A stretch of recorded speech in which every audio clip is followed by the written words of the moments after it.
What's up Tarlagueños? My name is Alvin Botis of Exploring Tarlac. So for today's vlog guys, andito tayo sa The Junction Arcade dito sa Bypass Road, Per Lane, San Vicente, Tarlac City, Tarlac guys. So ayan, nakikita yun sa likod natin. Ito yung pinaka signage ng The Junction Arcade. So from SM City Tarlac guys, nasa ano lang to, nasa 5 to 10 minutes andito na kayo sa The Junction Arcade. Cover natin ngayon yung pinag-uusapang Jay's Waffles House. Talaga namang sikat na sikat sa Bataan at Pampanga itong Jay's Waffle House. So ngayon guys, ito na yung pinaka first branch nila dito sa Tarlac. Pasok na tayo Tarlagueños, papakita ko sa inyo kung saan nakapesto itong Jay's Waffle House Tarlac. Ayan.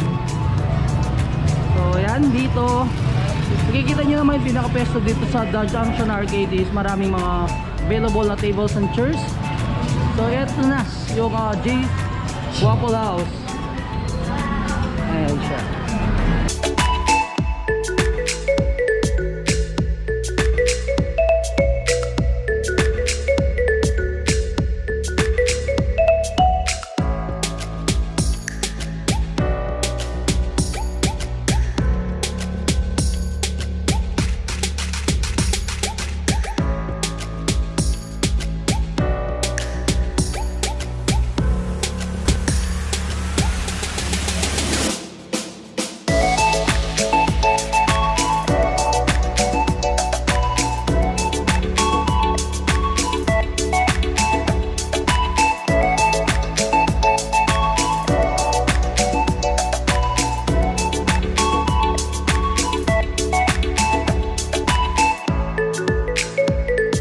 Una natin titikman guys yung kanilang waffle burger. Yan, kapag nag-order kayo ng waffle burger nila, bali 2 pieces na siya. Yan, kung makikita nyo, instead of buns yung ginamit, waffle yung ginamit na pang buns ng pinaka burger nila. Napakasarap niya and nagko-complements pa rin yung lasa ng pinaka waffle dun sa pinaka patty niya. And syempre, nakikita nyo naman guys, napaka-jumbo ng pinaka patty. Syempre, hindi naman ako papayag na hindi matikman ng kanilang Jay's Overload Fries. So, good for sharing na siya. And yun sa pinaka-top niya talaga, sobrang cheesy, sobrang meaty. Next natin titikman Tarlagueños yung kanilang barbecue bacon cheese. So sobrang sarap, napaka-cheesy. Kung mahilig kayo sa smoky flavor, perfect na perfect side nyo to guys.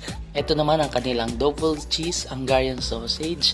Ayan, makikita nyo, good for sharing na rin siya, napaka-jumbo ng pinaka-sausage. And syempre kung mahilig kayo talaga sa cheese, sobrang cheesy and napakalitap ng pinaka-lasa ng pinaka-sausage. Sa waffle, sobrang sarap ng pinaka-aftertaste, medyo manamis-namis talaga. I'm Jay, I'm one of the owner of Jay's Waffle House, and I would like to invite you to visit our second branch here in Tarlac. Here's our menu: Belgian waffles.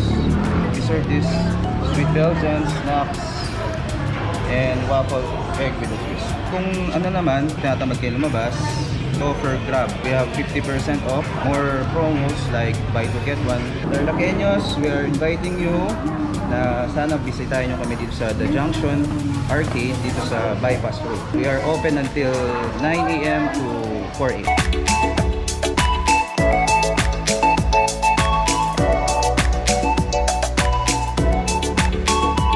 Yun Tarlagueños, tapos lang natin tikman yung mga ino-offer ni Jay's Waffle House dito sa Tarlac guys. So ito yung pinaka-unang branch nila dito sa Tarlac. So sa Bataan at saka Pampanga guys, marami na silang branches yan. Kung gusto yung matikman yung mga ino-offer nilang mga waffle guys, lalong-lalo na yung burger waffle, napakasarap. Tapos yung double cheese Hungarian sausage, tapos yung isang pinatikim nila sa atin yung barbecue bacon cheese waffle. Yan, nagko-complement naman yung lasa. Ando pa rin yung lasa ng pinaka-waffle, pero yung pinaka-aftertaste niya is medyo sweet, pero hindi gano'n na ka-sweet na talagang nakakasuya. Nagko-complements pa rin yung pinaka-lasa. Syempre lalong-lalo na kung mahilig kayo sa mga cheesy flavor, yan, try nyo guys yung kanilang barbecue bacon cheese, tapos yung double cheese Hungarian sausage.